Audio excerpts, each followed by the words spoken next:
Hello everyone, welcome again to fine art study. तो आज का जो ये वीडियो है हमारा, इसका टॉपिक रहेगा कि हमें सब्जेक्ट के लिए क्या क्या पढ़ना है, इस डीएसएसबी के लिए क्या क्या सिलेबस रहेगा। क्योंकि डीएसएसबी का कोई पर्टिकुलर सिलेबस नहीं है, तो जो जितने भी प्रीवियस ईयर के क्वेश्चन पेपर हैं उनके अगर हम क्वेश्चन देखेंगे तो इन्हीं टॉपिक में से हमें सारे क्वेश्चन मिलेंगे। तो चलिए देखते हैं। तो जो पहला टॉपिक है हमारा, वो हमें पढ़ना है सिंधु घाटी सभ्यता। सिंधु घाटी सभ्यता को हमें बहुत अच्छे से पढ़ना है। इसमें जैसे कि हड़प्पा, मोहनजोदड़ो, लोथल, धोलावीरा, चनहुदड़ो, रोपड़, कालीबंगा, जितने भी जो स्थल मिले हैं वो सभी हमें इसमें पढ़ने हैं।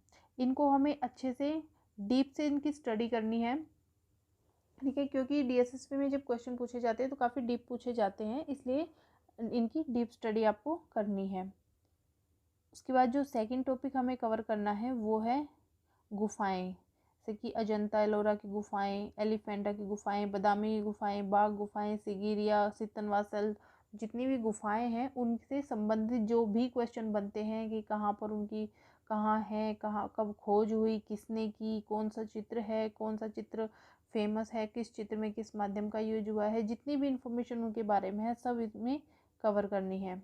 उसके बाद थर्ड टॉपिक है हमारा प्रागैतिहासिक काल, ठीक है। तो प्रागैतिहासिक काल के बारे में कि कौन कौन से काल हैं, उत्तर पाषाण काल, नवपाषाण काल, पुरापाषाण काल, इस तरह से उनका टाइमिंग, उनमें हमें क्या क्या चीज़ें मिली। उसके बाद चित्रकला की कौन सा जो स्थान है वो प्रमुख है, वो कहाँ पर है, कहाँ से कौन सा स्थान मिला, कहाँ से कौन सी गुफा मिली, उसमें कौन सा चित्र प्रसिद्ध है, ये सब हमें कवर करना है। उसके बाद हमें पढ़ना है मध्यकालीन चित्रकला, जैसे कि पाल शैली, जैन शैली, ये सब हमें इसमें पढ़ने हैं। उसके बाद मुगल कला, तो मुगल चित्रकला में जितने भी जो शासक हुए हैं, मुगल कालीन जो शासक हुए हैं उन सब शासकों के बारे में पढ़ना है। और उनके जो उन्होंने क्या क्या बनवाया, किसी ने कोई ग्रंथ लिखवाया, चित्रण करवाया, कोई वास्तुकला का निर्माण करवाया, ठीक है, वो सब इसमें कवर हो जाएंगे। उनके जो दरबार में कौन कौन से चित्रकार थे, किस चित्रकार ने कौन सा चित्र बनाया। उसके बाद नेक्स्ट हमें पढ़ना है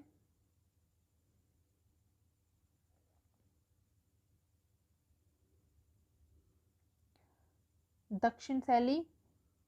तो दक्षिण शैली के अंदर जितनी भी आपके जो मंदिर वगैरह आते हैं, जितनी भी वास्तुकला है, वो सब जितने भी दक्षिण के मंदिर हैं उन सबको इसमें कवर करना है।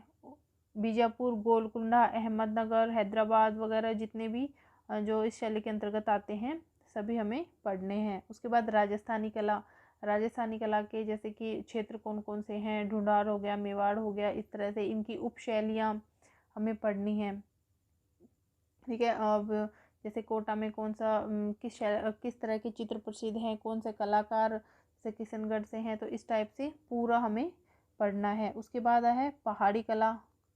पहाड़ी कला में जैसे कि पहाड़ी कला पूरा ही इसमें आएगा, इसकी बसोली हो गया, गढ़वा, बसोली, कांगड़ा, ठीक है, चंबा वगैरह, तो ये सब इसमें पूरा कवर हो जाएगा। उसके बाद हमें देखना है कला के तत्व। सबसे पहले तो हमें कला की डेफिनेशन, जितनी भी डेफिनेशन जिनने अलग अलग डेफिनेशन दी है वो सब डेफिनेशन आ जाएंगी इसमें। उसके बाद कला के तत्व जितने भी हैं, षडांग आ जाएंगे, उनका माध्यम आ जाएगा। उसके बाद रंग, ग्रंथ, जितने भी ग्रंथ है, ग्रंथों से जरूर क्वेश्चन पूछे जाते हैं, ठीक है। तो ये सब पूरा इसमें कवर करना है। षडांग से, माध्यम से, रंग से, इनसे मैंने जो हमारे चैनल पर हैं आपको वीडियो मिल जाएंगे जिनमें ये पूरा टॉपिक आपका अच्छे से कवर हो जाएगा, तो आप उन्हें जाकर एक बार ज़रूर देखिएगा। उसके बाद जितने भी मंदिर हैं, देखिए अलग अलग शैली में, जैसे कि नागर शैली के जितने भी मंदिर हैं, और तो इस तरह से नागर शैली में, दक्षिण शैली में जो भी मंदिर बने हुए हैं, वेसर शैली में, तो इस तरह से हमें सारे कवर करने हैं। उनके बारे में अच्छे से, किस मंदिर के अंदर कौन सी मूर्ति है, किसने बनवाई है, पूरी उनका टाइमिंग क्या है, सब। उसके बाद जितने भी स्तूप वगैरह हैं, ठीक है, चैत्य हैं, मूर्तियां हैं, इमारतें हैं, मेन जो जैसे कि खजुराहो का मंदिर हो गया, और कोणार्क का मंदिर हो गया, उड़ीसा में जो पुरी का मंदिर हो गया, इस तरह से जितने भी जो काल हैं, चालुक्य काल, चालुक्य, गुप्त, पल्लव, इनके जितने भी शासक हुए हैं, इनमें इस काल में जो चित्रकला का निर्माण हुआ है, ठीक है, गांधार, मथुरा, मौर्य, ये सब हमें पढ़ना है। इन पे क्वेश्चन DSSB में पूछे जाते हैं। उसके बाद हमें भारतीय जो चित्रकार हैं उनके बारे में पढ़ना है। देखिए DSSB में वेस्टर्न आर्ट कम पूछा जाता है, नहीं पूछा जाता। जितने भी अगर हम लास्ट ईयर के जो क्वेश्चन पेपर है वो देखेंगे, उसमें वेस्टर्न नहीं पूछा जाता। अगर आप नेट की तैयारी कर रहे हैं तो नेट में वेस्टर्न आपको ज़्यादा पढ़ना है बजाय इंडियन के। इंडियन नेट में कम पूछा जाता है।